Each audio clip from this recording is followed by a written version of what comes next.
What's up, everybody? Welcome back to the show, Bomb on and Friends podcast. We got Oscar in the building. Hey, how's it going? What's up, man? Oscar Emmanuel Fabela. Fabela. There it is, dude. Fabulous. There it is. Shout out to Oscar. Thank you so much for being here on the show. And busy morning for both of us. That's right. Already getting a call. You want to answer that? If you want, yeah. Okay, 1 second. Go for it. We'll edit this part out. Hello. Okay, we're back. Rocking and rolling. Busy Monday. That's how it is, man. And right before this, we just started. You got me a voiceover dub. That's right. Thank you so much for that. You're very welcome. Fingers crossed. We'll see where that goes. Dude, you're a busy guy. I am. You're on it. Trying to be, yeah. I appreciate you doing this podcast while you're still getting your work done. Yeah, I mean, what else?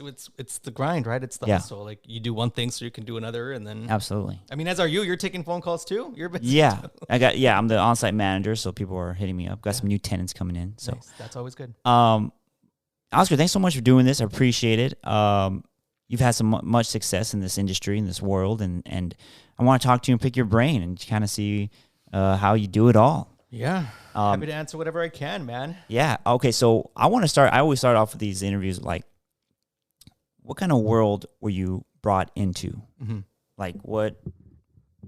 What were your parents up to? What life did you have coming into this world? Well, let's see. So I was born in Mexico, northern Mexico, Tamaulipas, and I was the firstborn of a very busy family.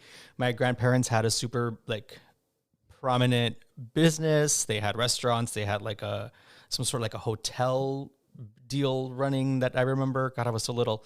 But because my family was so busy, and my mom had me at 16, so had a very young mom. Because of this, I grew up a very lonely child. I was the only child for a while. I was 6 until the next kid came around. So your brother or sister?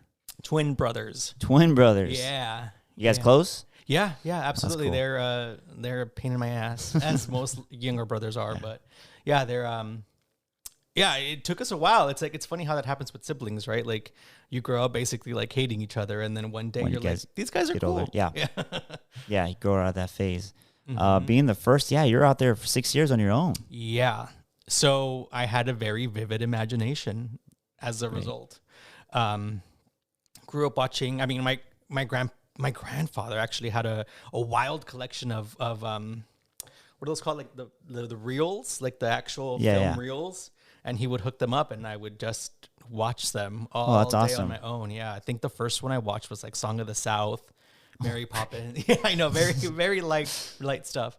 But yeah, I would just entertain myself with that, and I think that just kind of developed into this kind of desire to work in the arts and work creatively with my brain and what I could come up with. Is that where it started for you? Watching those films? Were you expressive as a kid, as far as doing plays or performing or doing skits? Not really. I didn't really start getting into the arts until I was in middle school. But I used to watch everything. I would get our little neighbors from around the street, and we would reenact telenovela scenes. Great. Straight up, reenact. Great. Tumbling downstairs and being all dramatic about it. Absolutely. Yeah. And that was, I guess, kind of our little escape from just whatever was going on, the trials and tribulations of a 5-year-old. Yeah. And so you grew up in Mexico? You lived there your whole life pretty much? Or? No.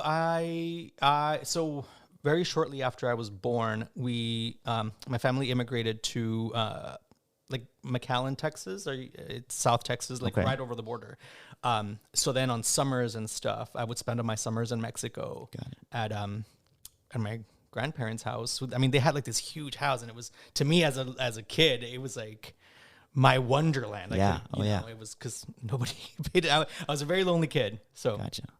Okay, so Shirley, so you were going to the summers in Mexico. Yeah.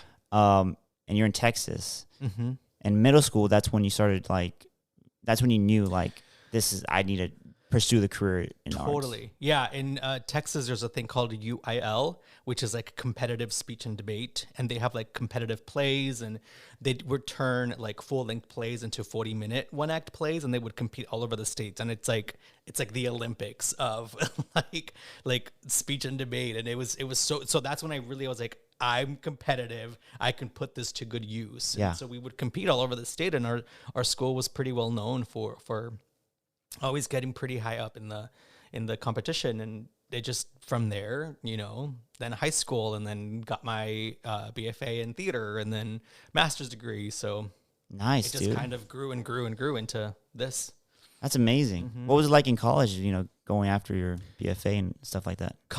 Undergrad sucked for me. Now, I mean, seeing it now in hindsight. Where'd you go? I went to UNLV. Where's that at? Go Rebels in Las Vegas. Okay. So that was my undergrad, but honestly, dude, I had no idea who I was. Like now looking at it now, I thought I was doing like musical theater, and I was in all these like crazy things, and like doing, auditioning for like the craziest things. And I realize now that like I was just not, like I had no idea who I was. So like it's taken me this long to like, I was growing into myself through undergrad, and that's how I think I was so like unhappy in undergrad. I was also busy partying and like doing all of that. Yeah. I went to undergrad in Vegas. Vegas, yeah, no, yeah. Like you could see the Strip from the quad. Oh wow. So it's like dorm parties weren't a thing because you could just walk down the street. Yeah. So I did a lot of that, and then from there, after I finished undergrad, I went to Disney, and I was working with them for years, for a while. Disneyland or like Disney World? Oh, in Florida. Mm-hmm. Wow, so you've been all over the place, dude. Yeah. Wow. Yeah, it's been a crazy From Mexico life. to Texas, Vegas, Florida. Anywhere else?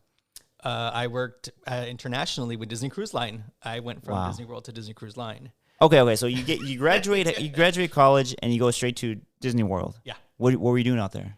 I was working in parades. So I was a performer in like parades and character meet and greets, and living it up. How long were you there at Disney World? At Disney World, not very long. I was part of the Disney College program. Got it. So I started off as an intern, and then from there, you meet people, you network and all that. And then from there, I eventually, after Disney World, I moved to New York. So I was working in New York, trying to work in the theater. And that sucked even more. Being broke in New York is not fun. But again, it all goes back to the thing of like, now I realize like I had no freaking clue who I was. Yeah. Like I was just like, I'm going to book Broadway. And it's like, you know what I mean? Like it was at the time, it was, I was literally like walking through New York City with a blindfold, just being like, So fortunately, Disney came back into my life after that. I spent 2 years in New York. Then Disney came back into my life as Disney Cruise Line. And so then I became an entertainer for Disney Cruise Line. What does that entail? Oh my God. A million things. So you know how, I don't know if you've been on a cruise ship. I haven't. I've always wanted to go on a cruise. Oh, they're amazing. I mean, everything you could want is right there. Yeah. But I started off so I was like the main MC host for like the Welcome Aboard show, and literally dancing with Mickey Mouse and everybody else, and like going from like doing that one day to the next day, you're doing a show where you're like a pirate battling Captain Hook, and it's like you got fireworks and Jack Sparrow comes out, and I'm like, is there rehearsals for that? Like, the show's already set up, or are you guys figuring out in rehearsal with the director, or like any other show? Well, the shows for each ship gets a specific set of programming, and so you just basically fill in the empty spots as they open up. So it was fun for a while. You could do, I mean, you're doing like dance parties, shows with the kids, and like Tinkerbell one day, and then like the next day you're doing like bingo, and then the next day you're like wiping down tables. I mean, literally, it could be anything. It's crazy. And it was fun for a while, but because everything is already set up for you. Yeah. That artistic desire, or that like yearning to like be creative kind of starts getting bigger and bigger, because you at some point you have zero artistic freedom. Right. You're literally a carbon copy of a carbon copy of a carbon copy. They want you to do it like this. Yes, everything's established, and Right. I mean, and understandably so. They're a brand. They're a worldwide. They're a global brand. So they have specific things that need. You say it like this. You say it like that. So when you were on sea, like, how long were you like? Did you live on the ship? Yeah. You live on the ship. You eat on the ship. You everything. It's its own little world. It's crazy. I think our crew. It was 1,200 crew members. Wow. And yeah, you live on this floating building, and some days you might have an easy day where you're, at port. So you have all day off in the Bahamas, and then you have to come back at night and do a show or do social hour or do like whatever it is that you need to do that day. But then you have like 12-hour days where you're at sea. So you're just constantly on. Mm-hmm. Wow. Yeah. So it was fun for a while, but I'm sure, that does sound tiring on the body. How do you muster up all that energy to, a 12-hour day, 12-hour shift, just constant entertainment? Your early 20s, I guess. I don't know. I mean, they feed you well, and they take care of you, and, everyone, you're living with your best friends, and you're working with your best friends, and one day you're in, like, Athens, Greece, and then the next day you're in Turkey, and, like, the next day you're, like, in Spain. How do you not enjoy that? Do you know what I mean? So the adrenaline and the constant newness of everything keeps it going, I think. That's awesome. Mm-hmm. It's crazy to be out there and see like that. So you're now you're in New York. You go to New York and then you go to the Disney Cruise Line. Yeah. And then after Disney Cruise, what ends up happening? That's when I decided to come here. To LA. To LA, yeah. I was 2 years into my contract, and I was like, you know what, I love it, and you create such good relationships with the guests and stuff like that. Like you become like ship famous. Like you have people who follow you. You get like people come and like people sail on the ships on the itineraries that like you're on. Like it's like a little creepy, but fun, But after my second year on the contract, I was like, this is just, it's not doing it for me anymore. Yeah. I can only do the same choreography. You know what I mean? Like I can only, help Peter Pan out another freaking month. You know what I mean? So I was like, I need to do something. Like I want to create something for myself. I want to be an artist, not just a puppet. So that's when I started looking into getting my master's. Gotcha. So that was an adventure too. I applied to so many schools and all over the country, and some with really good offers, and some with not such good offers, and it was like, what do you do when I'm like in Europe, being like, okay, how am I going to get back to the States? At this point I was like, I wasn't homeless, but like I didn't have a home base. You know, like I didn't have my room at my mom's house. I didn't have I was like, well, what do I do with my life? And I had so many offers from schools, some that offered like full ride tuition, some that offered your equity card, some that offered this, but it was actually my mom. My mom is a very wise woman, but I remember so I got an offer from UCLA. UCLA was like my top choice school. And I was like, but they don't offer financial help. They don't offer equity card. They don't offer your SAG card. They offered nothing. Yeah. Nuts. Shout out to the Bruins. But they offered nothing. Like they couldn't offer me financially anything. And so I told my mom, like, I don't know what to do. I have a school, like, I think it was like Washington State or like Florida State or one of the states, full ride. And my mom was like, okay, sure. So let's say you go to this school that offers you a full ride and you're like in Florida or like in Washington, or like wherever that. When you graduate, she's like, what do you want to do? Do you want to be in like a TV film theater, like a professional actor? And I was like, well, yeah, that's why I want to do this. And she was like, well, if you want a piece of the pie, you have to go where they're serving the pie. So although UCLA might not offer you this immediate financial help by getting into that world, now, by the time you graduate, you're going to have 3 years of experience and networking with professionals that are already in the field. Yeah. So she's like, it'll pay itself off. She goes, because if you go to another school and then you move to LA, you're going to get back in the line, like back in the line with everybody else. So that was like a super, super big piece of wisdom that I was like, oh shit, I never really saw it this way. And then that's how I ended up at UCLA, getting my master's there. And you got it in your master's in A theater, film, and television. Wow, that's awesome. Focus on acting, but it's an interdisciplinary program. So you walk out of there with like directing experience, producing experience, writing. Wow, everything. Like everything. Wow. And that's why I wanted to go there, because it was interdisciplinary. So I was going to walk out not just, oh, I'm just an actor, or like, I'm just a director. Like you, by the time you graduate, you've done everything. Well-rounded. Yeah. That's awesome, dude. Yeah, so I got very lucky. How would you discover? Like, did you discover any like skills or technique or more about yourself during getting your master's? I did, yeah. I mean that. Well, so honestly, that's where I learned about like the whole grind. Like our first summer there, Francis Ford Coppola came and shot his latest project there with like students as his crew and some of his actors, and that's how I got like, that was my first paid gig, working on a Coppola film for the entire summer. What'd you do? I started off as a camera guy. Great. Like literally, I was like, I've never like I mean now I know how to coil cords, right? But at the time, like that's what we were doing. Like the students were like coiling stuff and like wiping lenses or whatever. And then I weaseled my way into like a little bit of a scene, and like I got some camera time, and great. That was it. And I was just hanging out with like Francis Ford Coppola, just like chilling, picking his brain, just seeing how they all work, how they operate. Yeah, just seeing how his brain works. And at this point, I mean, this guy, he's a legend, right? What was so cool about it too, it was like being on set with him for 2 months was like, you're just seeing this guy play with toys. Yeah. It was super fascinating. Just the way he talks to actors and the way he talks to his crew, the way he, there were a few of us who were actors and crew members as well, like who like double dutied. And when you were a crew, you had to make sure that you wore, everyone has a hat with their names on it, with your name on it, because he never wants to refer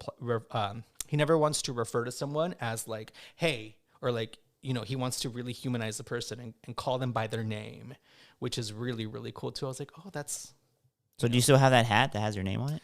I actually don't. I do have, I have like the UCLA hat, but I don't have the one with I don't even know where it went. But yeah, he was just, I mean, who does that? Yeah, who does that? You know, like, he's just like, I want to make sure that every crew member knows that they're acknowledged. Yeah, and it's not just a name tag either. It's like, hello, my name. No, it's a hat. It's a little bit more personalized and something you get to keep forever. That's pretty cool.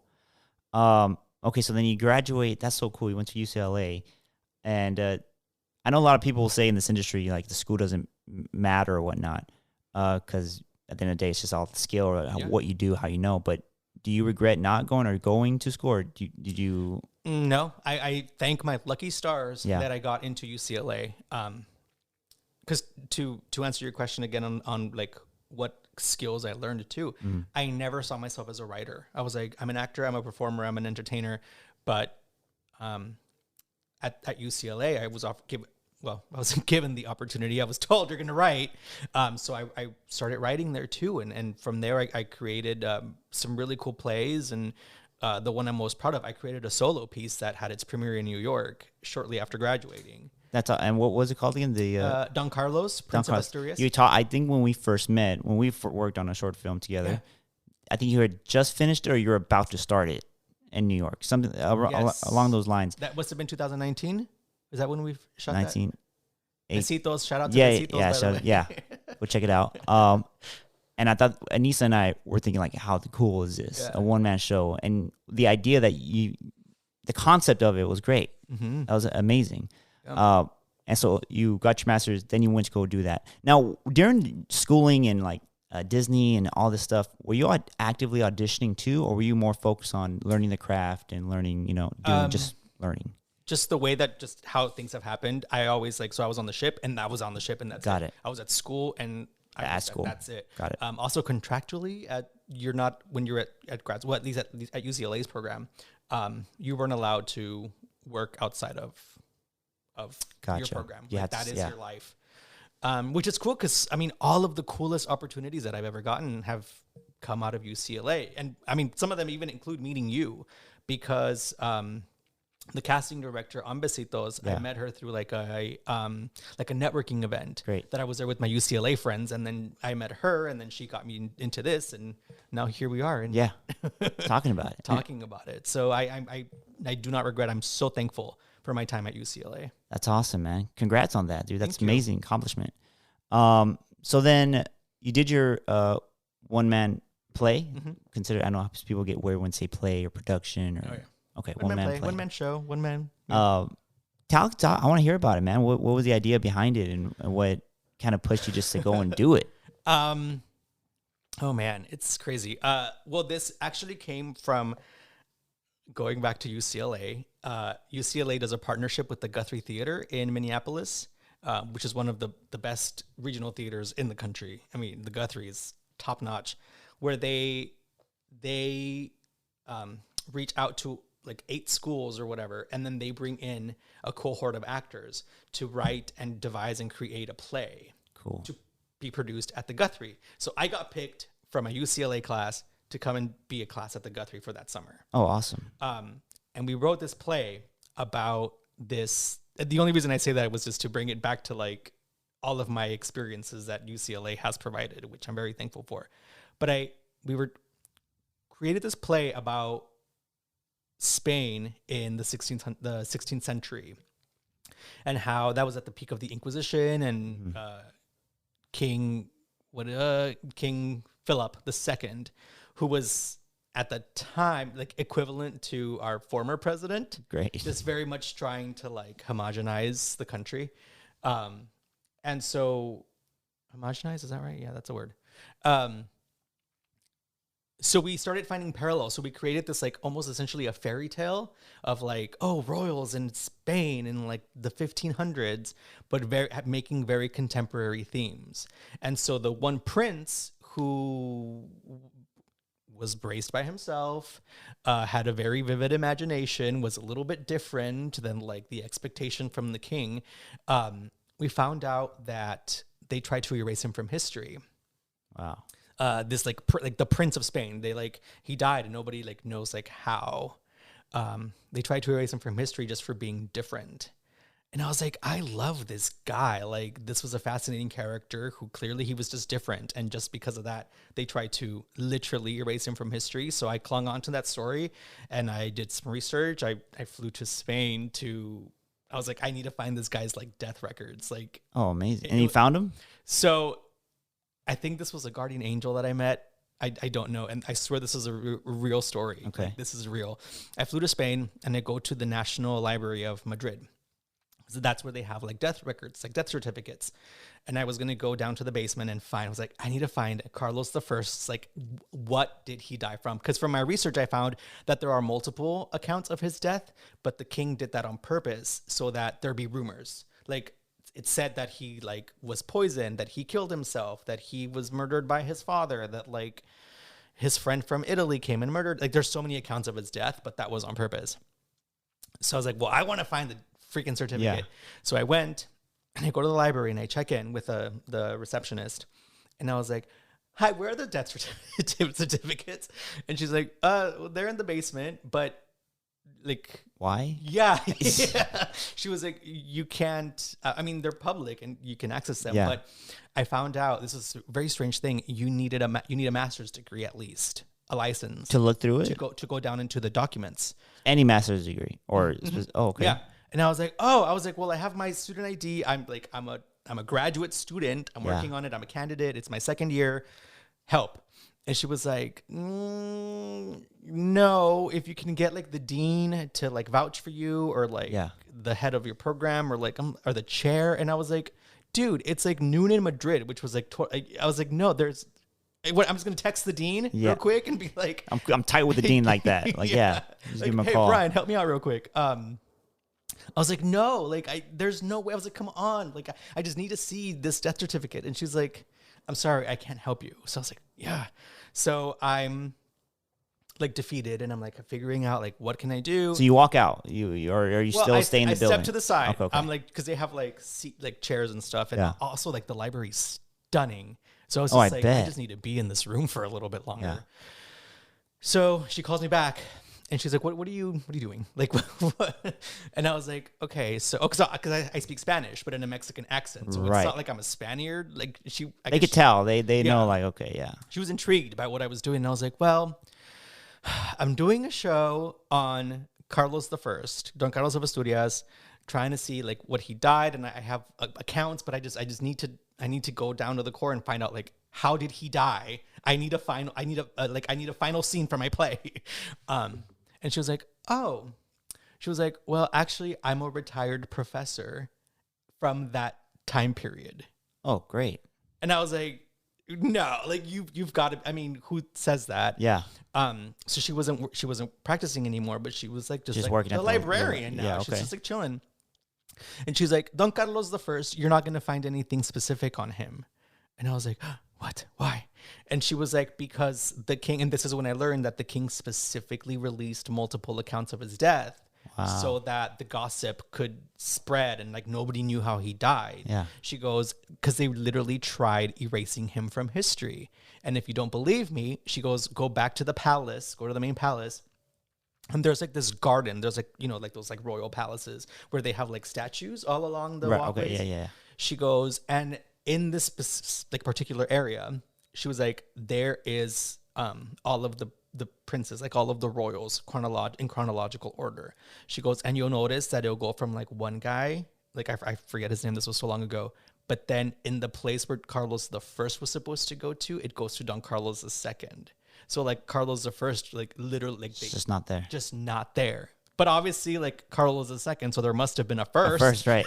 You know. So and they tried to. So I went back and I was like, oh my god. So of course my imagination, you know, goes even wilder. But if I hadn't met this, I mean, she must have been an angel. How else do you like come up with that information? Yeah.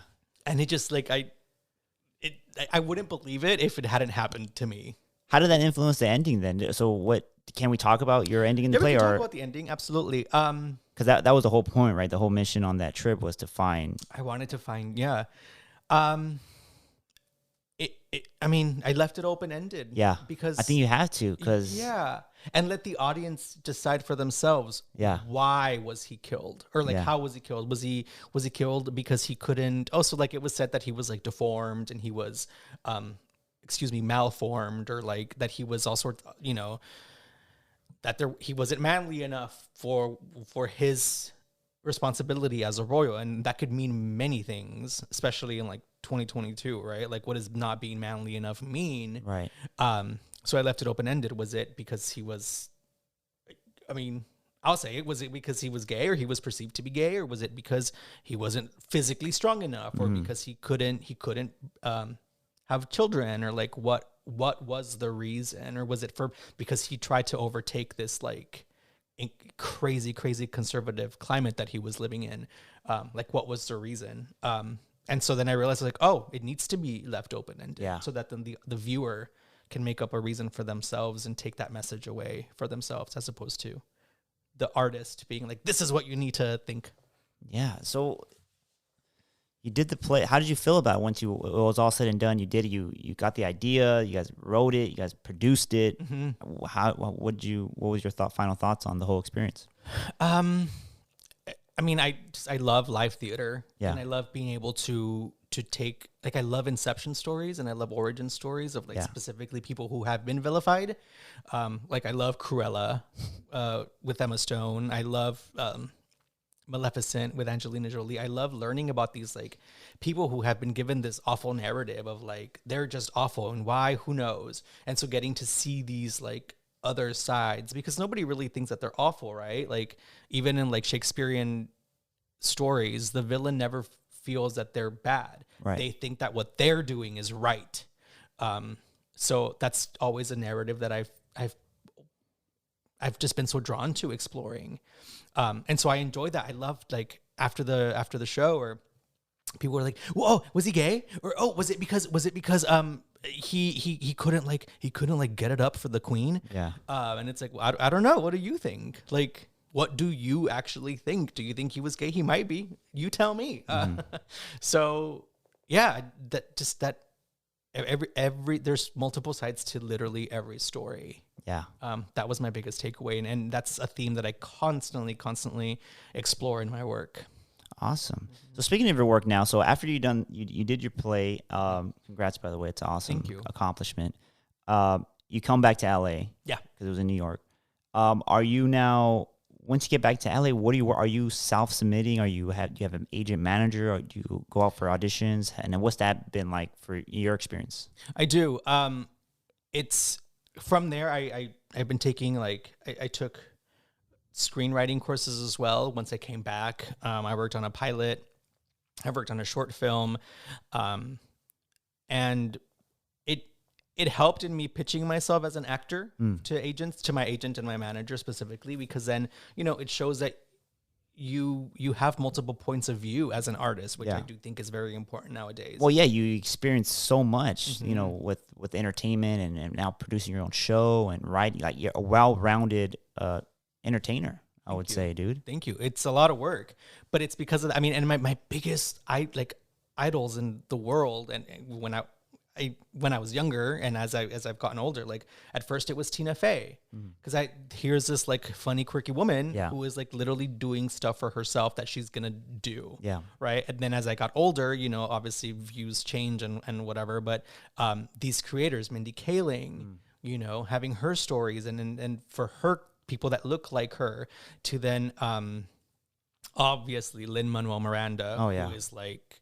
the master of creating his own work. Yeah. And it's like, why do you need permission from other people to create award-winning pieces of work like Lin-Manuel himself? So I always keep myself flexing all of the muscles, which I think shows when I meet with people and when I pitched myself in the past, that's something that they kind of cling on to, because I do, it's like that grind of trying to make it work from whatever avenue I can. That's awesome, dude.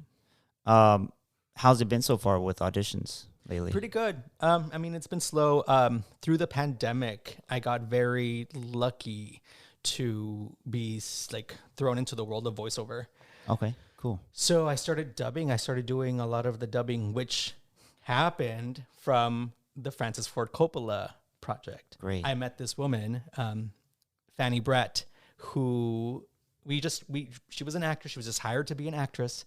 But in her scenes, I was one of her camera guys, and that's just how we met. And like, we just like started bantering back and forth.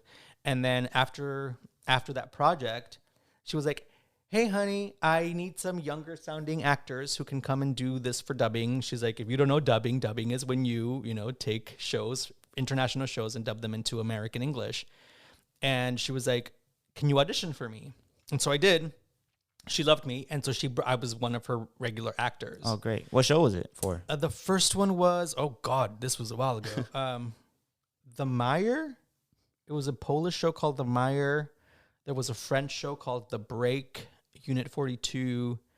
Then there was a Spanish film called The Little Switzerland. And it just went and went. Yeah. And from there, we just worked very well together. And she was like, "Honey, our company's growing like a lot. I need a hand. Will you be my assistant?" So I became an assistant to her. And then from there, I assisted in casting and then producing. And then she went on to somewhere else. The company went to elsewhere. And now I'm one of the producers for the company that I currently work for. And now like I oversee most of the dubbing that comes in. That's awesome, dude. The growth of like Squid Games and all of these huge shows that are coming from other countries. Yeah. It's exploding. That's awesome. So I was saying, through the pandemic, if it wasn't for voiceover, who knows? Yeah. I would have been. Would you try, like, if you have to like get a 9-to-5 job or something, like, or like a regular job, or would you always try to stick within the entertainment industry? Oh, I always try to stick to entertainment. Yeah. Listen, I've worked at Starbucks, worked at the mall, like, you gotta pay your bills. Right. But, after graduating at UCLA, I was like, no, like I have to commit. This is what I came here to do. So it just so happened that when the pandemic hit, everything shut down other than home studios. Yeah. Like, absolutely. So I have my booth in there. I have my equipment. Like I have everything that, and it fed me through the pandemic. That's awesome. Like, we recorded so many shows through the pandemic. And so then from then I got a voiceover agent and it's just been, it's been like that uphill climb on that side too. But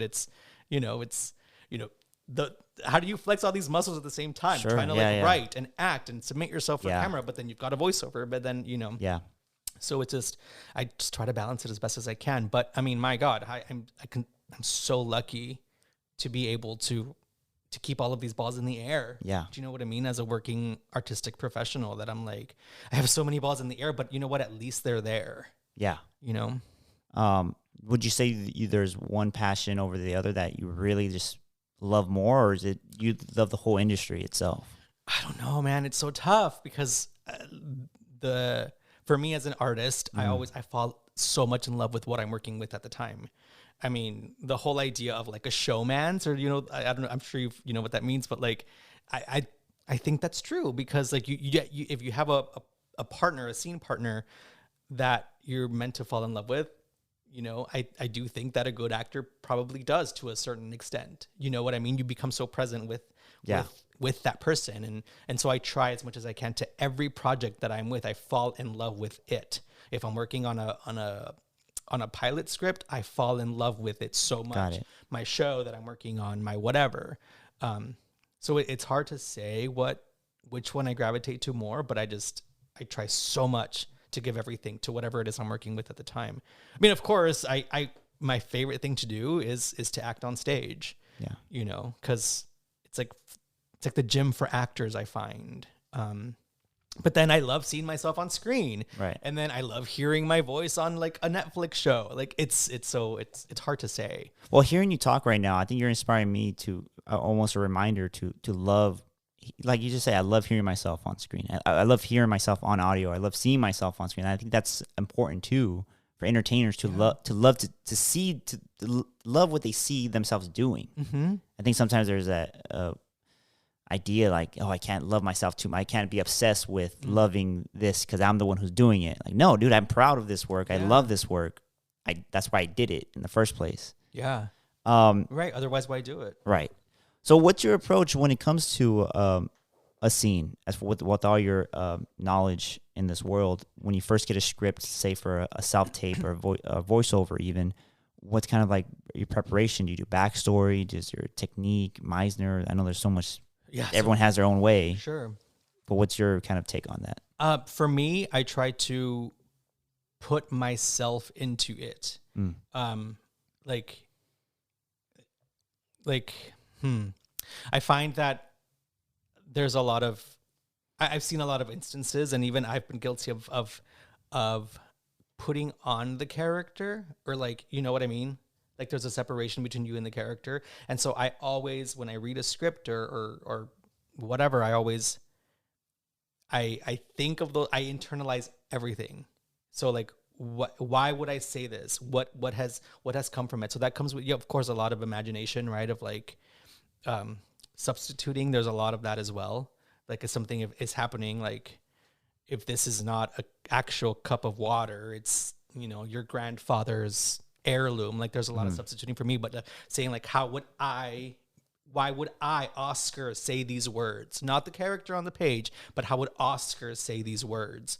And then craft to that what you are saying matches the character itself. Does that make sense? Sure. So that a character comes from within, okay, as opposed to putting on a character. Got it.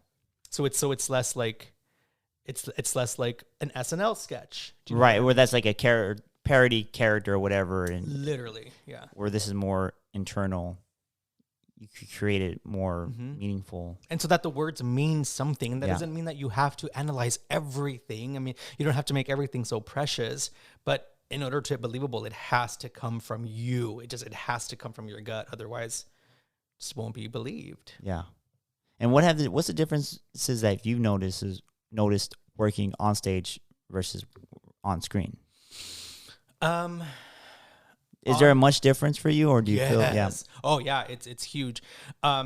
Working on stage, it's also a beautiful relationship with your audience. You know, because I worked on this it was a very difficult play for me to work on right before the pandemic. That's the last time I was on stage, called Borracho, with the Q Youth Foundation. And this was a very, very problematic character. For you to play? Not for me to play, okay.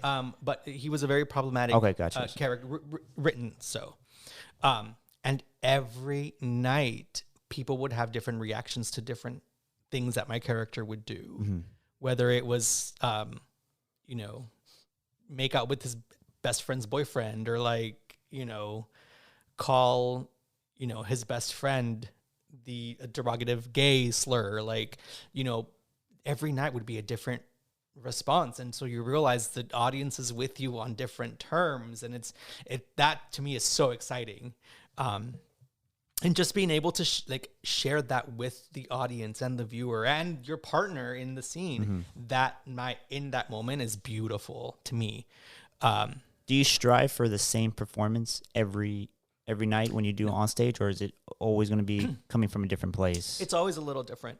And it should, because, you know, just like with everything, like one day somebody might say something that hits you a little bit differently, or like somebody might, while you're driving, if somebody honks at you, you could either, you know, go flip them off, or you can like laugh about it, or you can be like, bro, chill. Like every day is a different reaction. Right. You know, you do honor the work by doing the story, but every day you never know where you're going to go.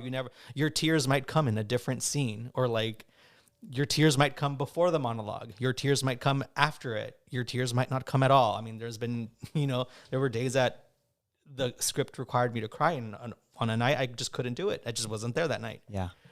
So yeah, every time is different. And what's nice about film is the relationship is much different. It really is like, it's right here. That's it. And so that's also a really nice muscle to flex. You know, like sometimes I watch some of my self-tapes and I'm like, you know, just by expressing a little bit more, which on stage you do, because in stage the person, you know, it's so vastly different. Oh yeah. But very, very good muscles to flex for sure. Do you feel like you gotten the master the self-tape yet, as far as like lighting and all that stuff? No. Do you ever? Like, yeah. As I feel, it's always a new lighting setup for me. Like, damn it, why is it so different today? Yeah. I mean, you have the same setup every day, but it always feels different. I'll never master it. I feel like it's one of those things. It's like the art of the self-tape. It's awful. And I hate it. And I can't wait to go back to live auditions. Yeah. If we ever, do you think what do you think? I don't know, man. I mean, the convenience of the self-tape is also something that, like, I feel like if I was working in a studio, I wouldn't want to go back to live. Like, I'm just like, let me see all these self-tapes.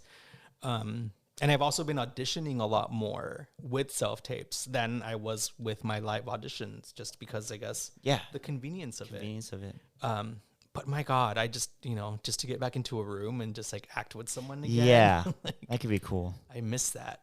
I miss that so much. I wonder if that's going to mess up a few actors, because there's going to be actors that are so used to being by themselves or being with someone who they trust in their own space, and then now actually going in the room. Yeah. Oh shit! Like, fuck. There's actually real people here. There's real people here. Yeah. I have to perform. But I mean, and you can't edit, right? You can't edit. Yeah. The one take, dude. That's what being a performer is all about. I feel too. Just doing it, going out and doing it. And it sounds like that's what you've been doing your whole life, man. Like it's been awesome to hear this, like your perspective and everything. Thank you. I mean, yeah, it's in one way or another, you just you make it where you realize what you want, and then you just go and make it happen. Yeah. So right now you're working with you're still an assistant right now for this dubbing for Roundabout, or I'm a producer now. You're a producer now. So, got it. Yeah. Always looking for help. So we might be needing an assistant soon. No, but now I am a producer a dubbing producer for Roundabout Entertainment. That's awesome. And that's where most of my consistent work comes these days. But you know, what's that like? What's that world like? The dubbing world, like, is it clearly in the beginning of this podcast, you're on it, on fire, doing what you got to do. Yeah. But it's a lot of like scheduling and just like hitting up what ultimately gets the voiceover actor chosen for that role. So honestly, just like any other project, we get a show from whoever your client is. Could be Netflix, Disney, HBO, any one of these streamers. They just need something dubbed. They just need it. Okay. So they, for example, just the process. They give us the show. We watch the show. The casting director then assigns the voice types. You know, we need older male, low voice, medium pitch, whatever it is. You get your cast just like you would with a play or a film, and then you reach out to agents, or if we have a huge database of actors that we constantly go to. Got it. Do you guys use your regular actors, or you guys are always searching for new voices? For the most part, we use a lot of our regulars, and that literally just comes from the practicality of logistics. Like, we might not have time to have a huge open call, and it's just like we're grinding these out, dude. Yeah. Like, we have so many shows at the same time that it's like we would love to have time to reach out to like all these newbies and like all these, but sometimes there's just not enough time. Right. You know what? I know that guy can do it. Put him in there. Put him in here. Right. You know, every show has about 2 or 3 characters that the client will specifically want to hear. And so then that's when we reach out then to the agents, and then the agents will have their type of voices. And then we get them. Once they're booked, we schedule them, record it, mix it, turn it in, and then watch it on TV. That's fun. It's great. There's a lot of moving pieces, but it's really fun.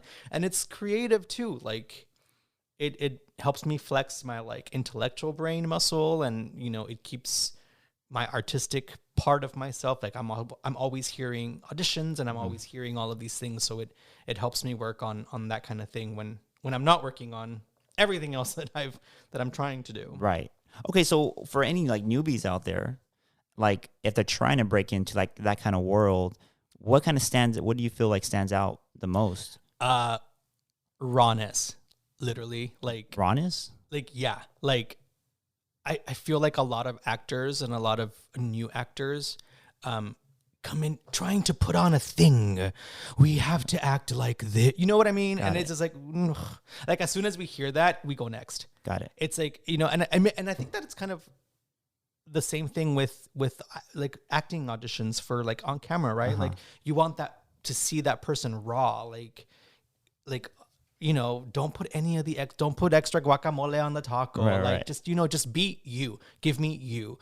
A decent microphone helps if you're doing voiceover. Like, spend the extra little bit of money and get yourself, you know, a decent mic. Because that also, sometimes we click next just if the quality is bad. But hearing that like raw, and it's going back to that thing I was saying earlier of like that thing from within. You can hear it within the first 2 seconds, dude, of like hearing an audition. They know, you know, right away. Right away. It's like, is it coming from here or is it coming from here? And it's like, what are you doing? Yeah. You know? And that's what's really nice about dubbing, which is different from animation too, is dubbing is you're dubbing a real human being, and you have to match the energy. Whereas to animation, you know, you're creating mystical, fantastical characters. Right. So it's a little bit different, but dubbing is a good practice because it helps you. It at least for me, when I do my dubbing work, it helps me ground myself, and it just being present with the words that are right there. Yeah. You know. Yeah. It's a nice practice. That's awesome. What's next for you coming up, man? I know we just started a new year. 2022. We did. I actually am. Oh God, it's already February, right? Yeah. Tomorrow. Next week I start working on a show. I just got my equity card. So Congrats. it's my first equity contract. That's awesome, dude. Thank you, man. Long way coming, but I finally got it. It's with a theater called 10,000 Things. Okay. And that's the theater's called 10,000 Things? Yeah. Okay. Yeah. It's a theater company based in Minneapolis. And it's a play by Nilo Cruz called Sotto Voce. And I play the male lead in that. So that's awesome, dude. I'm excited for that. So that's premiering in Minneapolis. The company's based in Minneapolis, okay. but we get to record it remotely. And they're sending me like a mic and green screen and all this sort of like things. So I'm very excited to see how they're gonna create this like hybrid. Oh wait, so it's a play or is it? It's a play, but they're sending me equipment to do it. Okay, cool. So I don't know but it's gonna be like live. So I'm excited to see what kind of innovation is coming from this. Yeah. To see like what. When is that out? When is that happening? There's only 3 performances. They're live, but I think opening night is on February 16th, 17th, and 18th. I'll post a link or send me the link so Absolutely. I can attach it to this podcast and people could go And I'll be sure check it out. Yeah, they actually marketing reached out to me today wanting to like have like my bio and stuff. So I know that there's going to be some sort of marketing for that. So this is an online event. Anyone could go and check it out. Yeah. Mm-hmm. Okay, cool. And it's free. Minneapolis has so much funding from the state, Wow, which that's great. is lovely, and they make a lot of their work like reachable to anyone, so that nobody misses out on theater, on art. Oh, that's awesome, dude. But it's good, but they're funded very, very well, so that actors can come and work, but also provide free entertainment for people who can't access it. So it's something that I so wish LA had, because LA, theater is so expensive to see and to do. But theater is not as accessible here in LA as it is in states like Minnesota and stuff. So what have you done? What was the audition process like that for this one? What's it called? What was it? Sotto voce? Yeah. Actually, I was referred to by remember that play I told you that we did in Minneapolis? Yeah. That eventually became the creation for my play, Don Carlos. So the director of that program reached out to me and she was like, "Hey, I think you'd be perfect for this. Are you interested?" And you booked, and they gave it to you. Yeah. And networking, dude. I think within this industry, that's what it's about too. Mm-hmm. It's about who you know and who knows you, and just putting yourself out there. Really, that's what it's sounding like it takes. Yeah. Out here. And also too, like, I read the play and I'm like, oh, this is why she called me in. Like, the character is someone that I really can identify with now. Yeah. Do you know what I mean? That I might not have identified with a few years ago, and yeah, it kind of, the more that I am able to like kind of fine tune myself as an artist and as a human, most importantly, I feel like the work comes so much easier. And now, like, the auditions that come, the stuff, the show, I mean, I've been offered this, and I'm sure this will happen to you, and if it hasn't already, where you just get offered shows, or you get offered things. Oh, man. Or, like, things just happen. I would love for that to happen one day. Yeah, I'm great. Yeah, I'm hopeful that will happen to me one day. But because there are, as more and more projects are being written and more stories are being told, it's like, oh, I know the kind of person who can play that, who can do this story. Yeah. Do you know what I mean? And that just comes with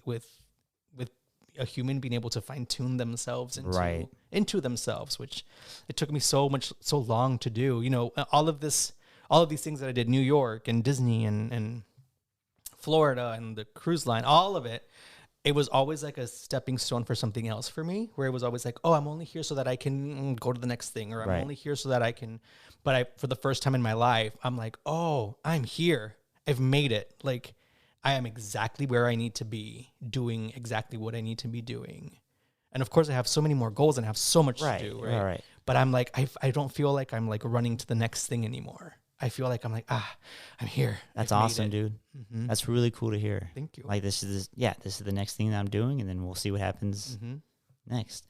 How do you like? This is a cool apartment you got. Thanks for we're doing this here in Oscar's spot. It's a dope spot, dude. You have roommates, or you solo here? I live with my partner, Frankie. He's working today. Shout out to Frankie. He handles the Hollywood market for Starbucks. So they keep him very, very busy. Great. Yeah, they keep him all over the place. How long you guys been together for?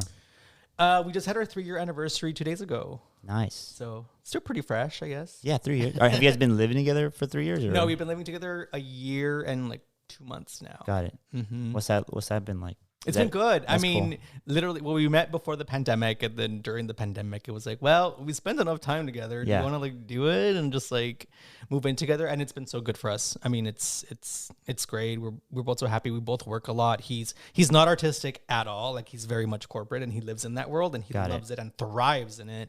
And I could never like thrive in that environment. And I'm so artistic, and I feel like we both enjoy that thing about each other that the other is not, if that makes sense. No, it does, because I mean, I was just having this conversation too not too long ago. Like, it sounds nice to have a partner to like come home to and not really talk about work too much. You guys both aren't in each other's works, so it's like you guys get to come home together just be together and just do you guys, of course, support one another and everything. Yeah.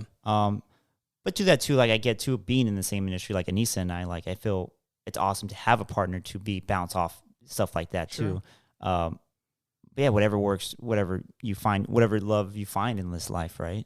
Yeah, it's a nice balance, I find. Has it been a challenge though because of how busy you guys get to? Sometimes, yeah, yes, and I think the biggest, I don't want to say struggle or like the biggest hurdle is, so for example, you and Anissa, you understand the intricacies of an artistic relationship or of our artistic career, right? Like the profession. Like you might be recording self-tapes until 2 a.m. Right. Or you know what I mean? Like suddenly if depending on the play or depending on the thing, or at least for me, if I can go down a rabbit hole of research, I'm like, research the playwright and the company and the theater and who's doing this and what, and I can spend hours doing that. I think that's something that like Frankie doesn't quite get it. Like, cause when he's off, he's off. And like, so sometimes I'm like, oh, I have to go record. I have to go in the booth, or, oh, I have to go research this, or, I'm going to be at the studio really late tonight, or like, I'm going to do, all these other things that I think he doesn't quite get, or like, doesn't, or he might get, but doesn't quite grasp just how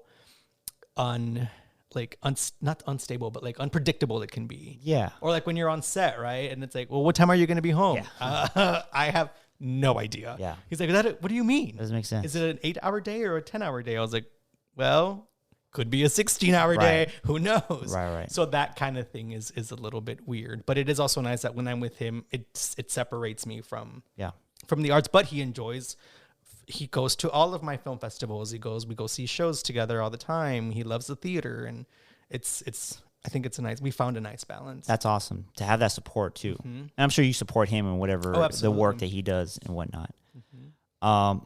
Well, cool, man. Well, hey, Oscar, I really appreciate this. This was really cool. Thank you for letting me audition for your thing this morning. Of course. I'll send it over to the team, and hopefully we can get you in our studio. That'd be awesome. Get me in that circle, and then we'll get Anissa up in there too. Hell yeah.